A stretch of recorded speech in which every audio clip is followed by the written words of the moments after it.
Yeah, something a little bit different. I woke up this morning to find out my German clock had stopped again. So I thought, probably needs a little touch of oil. And I often wondered who this clock was made by. The only way to tell is to obviously remove the movement and see what is written on it. And I thought today is a good day to have a little look at it. This shows you the actual case, oak case. I think it's oak. Yeah, it's oak. Always tell oak. It shows the medullary ray, and that's those lines that you see in it of a brighter colour. Medullary ray. This is the actual clock itself. It's about as high as I am, probably about 6 foot. Alright, I got it as an exchange for another timepiece, and I think I've done quite well. This was gone over, well, I was told it didn't work. Well, it did work. It had been, I think it had got out of beat. I'll explain what I mean about beat. Anyway, let's have a little look. I'll show you the name. I've got a picture which will be the front picture to show you, and I found that it was made by a company called Lorenz Furtwangler, who was very high up in the making or the history of the Black Forest clocks in Germany. And he is known as Schmidt-Ellen,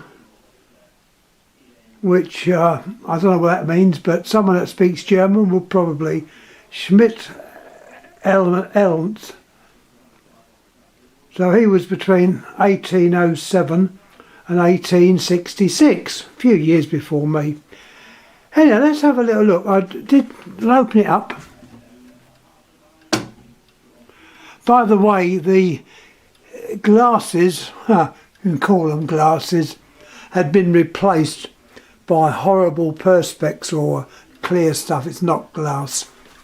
One of these days I'd like to get a nice piece of glass in either of those. Also, I'd like to have the dial re-silvered. That'd be really nice once it's re-silvered. And I'll show you the wind holes. The one at the top here operates, as far as I know, now get this right, that operates the chimes. This one on the left is for your Westminster chimes, and the one on the right is the movement. Anyhow, as you can see, it's going at the moment. I took this out, there's two little screws underneath, which you unscrew, get to them, or get to the adjusting of them. You've got a little window in the side, which is simply the moulded piece, which you would put back in to put it back. Also deadens the sound. But anyhow, I whipped that out, and a bit of a fiddly job. Alright, ideally it needs to be taken to a good clockmaker. Alright, I've fiddled with clocks, but I'm no way a clockmaker or a clock repairer. I know I went on a clock course held at the technical college in Sutton many years ago, and I repaired my other grandfather clock. Then that's another story. I managed to oil this up. It, as I say, it desperately needs a complete overhaul, and I'm amazed that it still works. I connected up the striking and the chimes, although the chimes I've removed by the little lever they put on there so you don't get the hammers hitting. It goes through the operation, which means it keeps the movement active, but it doesn't actually strike any of the chimes, I suppose you could call them. So it's working. I've left on the striking on the hours that are only going to occur each hour, so that won't keep me awake. Anyhow, as you can see, it's ticking away. Now, with all clocks, if you, or particularly this style of clock, you've got the pendulum, which has to be kept in beat or put in beat. This simply means that it's got to go tick-tock, not tock-tick. It has to sound even, so you get a nice even tick-tock.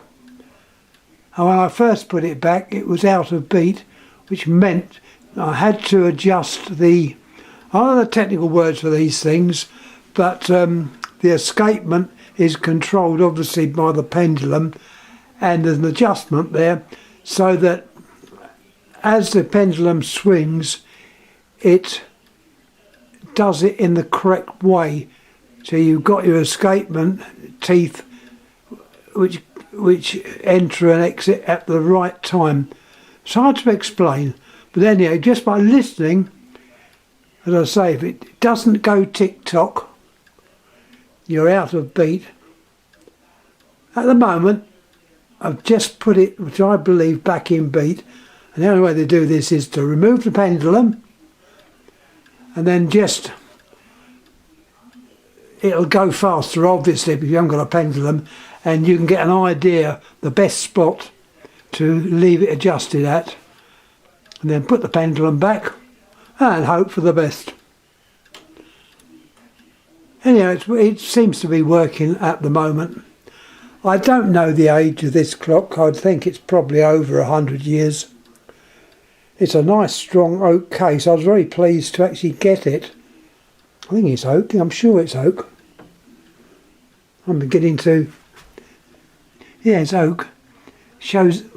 Yeah, it's oak case. And on the first picture that I'll put up as a still will show you their trademark.